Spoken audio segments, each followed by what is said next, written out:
بسم اللہ الرحمن الرحیم۔ محترم ناظرین، مرنے کے بعد انسان کی روح کیسے پکارتی ہے؟ مرنے کے بعد کا منظر کیسا ہوتا ہے؟ میت کو سب سے زیادہ درد کب ہوتا ہے؟ اس بارے میں حضور اقدس صلی اللہ علیہ وآلہ وسلم کا فرمان جاننے کے لیے ویڈیو کو آخر تک ضرور دیکھیے گا۔ حضرت زید رضی اللہ تعالیٰ عنہ سے روایت ہے کہ نبی کریم صلی اللہ علیہ وآلہ وسلم نے فرمایا کہ میت پر سب سے زیادہ سخت حالت اس وقت ہوتی ہے جب کہ غسل دینے والا اس کو نہلانے کے لیے آتا ہے، اس کی انگلی سے انگوٹھی اتارتا ہے، جسم سے لباس اتارتا ہے، سر سے امامہ جدا کرتا ہے، اس کی روح بے چین ہو کر فریاد کرتی ہے جس کی آواز جنوں و انس کے سوا سب سنتے ہیں۔ روح کہتی ہے، اے نہلانے والے، تجھ کو خدا کی قسم میرے کپڑے بہت نرمی سے اتارو، کیونکہ ملک الموت کے پنجے کی تکلیف سے مجھے پوری طور پر ابھی آرام نہیں ملا۔ پھر جب اس کو تختے پر لٹا کر اس پر پانی ڈالا جاتا ہے تو روح چلاتی ہے کہ اے نہلانے والے، خدا کے واسطے میرے جسم کو قوت سے ہاتھ نہ لگاؤ، کیونکہ وہ جان کنی کی سختی سے زخمی اور چور چور ہو رہا ہے۔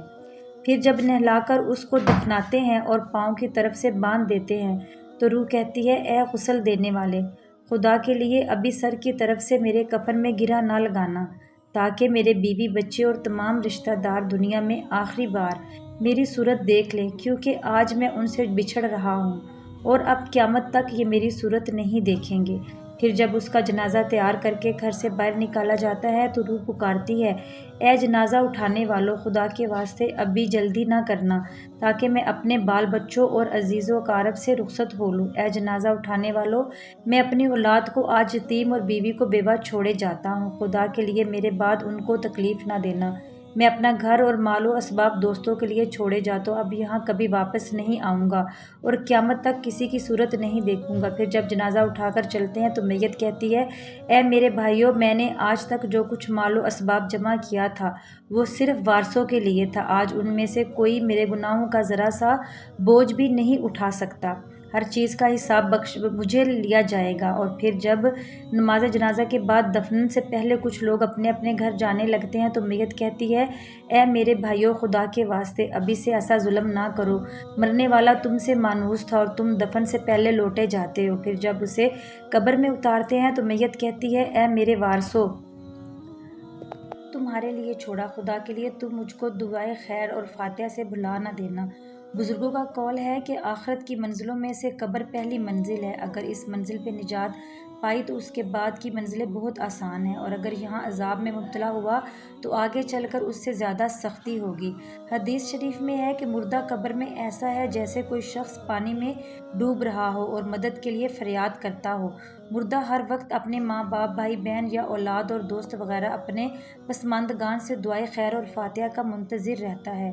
جب اس کو اس کے پسماندگان کی طرف سے کوئی تحفہ ثواب ملتا ہے تو وہ اس کے لیے تمام دنیا اور جو کچھ دنیا میں ہے اسے محبوب و مرغوب ہوتا ہے، اور اللہ تعالیٰ اس کے رشتہ داروں کی دعائے خیر کے ثواب کو قبرستان والوں پر پہاڑوں کے برابر داخل فرماتا ہے۔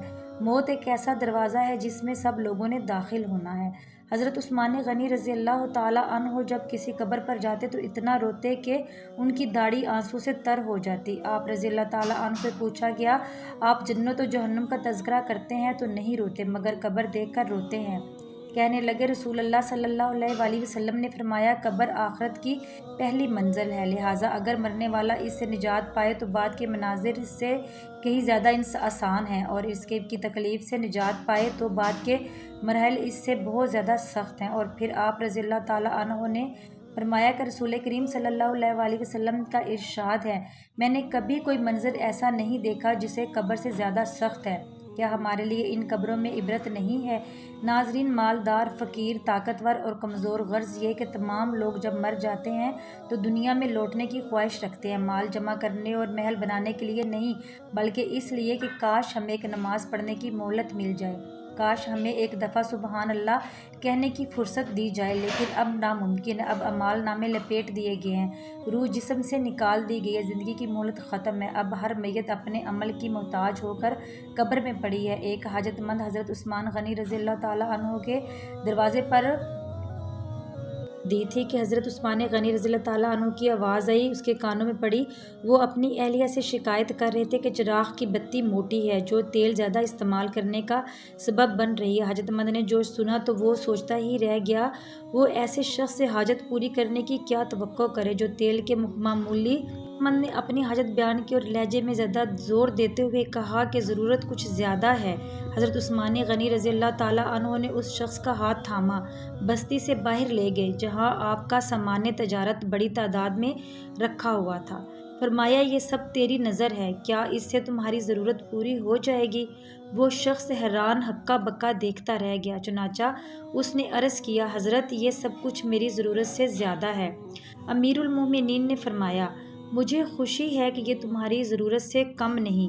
اس شخص نے کہا اے حضرت ایک بات بتائیے کہ چراغ کی بتی قدرے موٹی ہو جانے پر آپ اپنی زوجہ محترمہ کو سرزش کر رہے تھے، حالانکہ چراغ اس قدر روشن رکھنے میں شاید صرف 1 درہم کا تیل استعمال ہوتا، وہ تو آپ کو گوارا نہ ہوا، اور یہاں ہزاروں کا سامان مجھے بلا تحمل دے رہے ہیں۔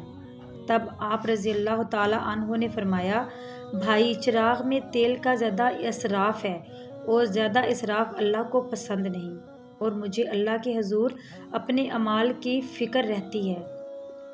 یہاں مجھے فکر اعمال لاحق ہے، اس لیے میں نے سرزش کے سامان تمہیں اللہ کی خوشنودی کے لیے صدقہ دیا ہے، اس پر اجر کی امید ہے اور وہاں پر حساب کا خوف ہے۔ اللہ تعالیٰ ہم سب کو دین کی سمجھ نصیب فرمائے اور ہمارا خاتمہ ایمان پر فرمائے، اور ہمیں آخرت کی بھرپور تیاری کی توفیق عطا فرمائے۔ آمین ثم آمین یا رب العالمین۔